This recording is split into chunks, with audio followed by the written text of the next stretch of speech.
Welcome to Talmudic Treasures. Today we're in Nedarim, page 68.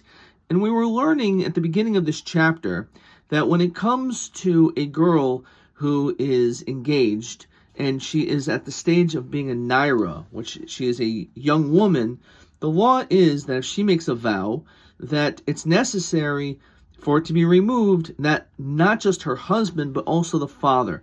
Both of them will need to annul it, and if only one of them does it, then it does not get removed. On this, the Talmud here wonders, is it that if one of them removes the vow, do we say that at least his 50% is gone, and there is an entirety of 50%, so to speak, left for the other person to do?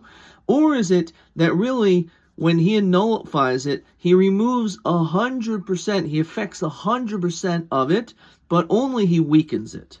And on this, the Talmud wonders what's the real difference if you need both of them to make the annulment for it to get disappeared anyway, so who cares the reason? So the Talmud gives an interesting case. It talks about perhaps the difference lies in a situation where a person makes a vow against consuming 2 olives. 2 zesim. Now, an olive is a very important measurement in which causes a person to be obligated for various things, including the punishment of malchus, of lashes.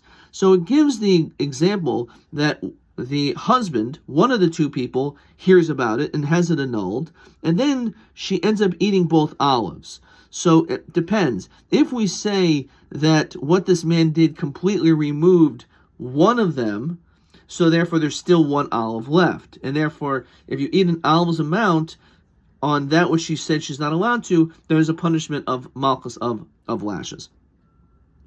And on this, the Rod asks, the truth is that when it comes to this type of a vow, which is called a konam, you would get malchus, you would get lashes regardless.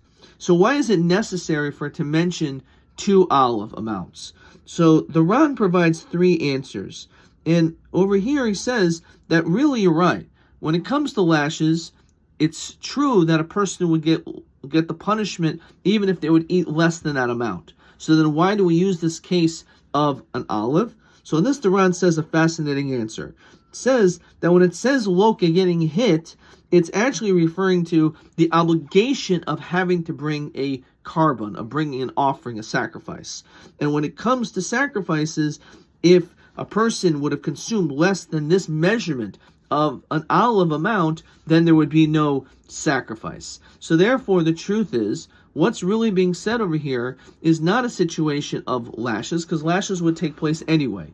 But the whole point is it's referring to, are you obligated to have to bring a sacrifice, a carbon? Now this is very fascinating, because it could have just said the word sacrifice. Are you obligated to bring a sacrifice? Instead, it says, are you going to get lashes? Are you going to get hit? So why does it do that? So this is obviously coming to tell you that when it comes to getting lashes, that causes tremendous pain. It's a physical punishment of sorts.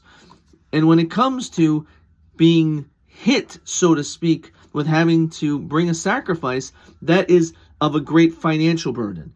It's not just that you have to bring a sacrifice, but to bring an animal, this is something which is extremely costly, and therefore it will hit you in the wallet. So it's very interesting that sometimes when the Talmud uses the language of hitting, it doesn't necessarily mean physically. It can also refer to hurting someone by taking away their money. It could be a monetary loss. Now, of course, both of them are serious, but we have to recognize and not underestimate the significance of a person who is punished to the extent that they end up losing a lot of money. In that, it's to the extent of almost that person being hit, being beaten, and they become weakened as you take away something of great value to them. And therefore, of course, it's not necessarily the same thing, but we do see there is this connection between being hit with actual lashes and being hit by losing money.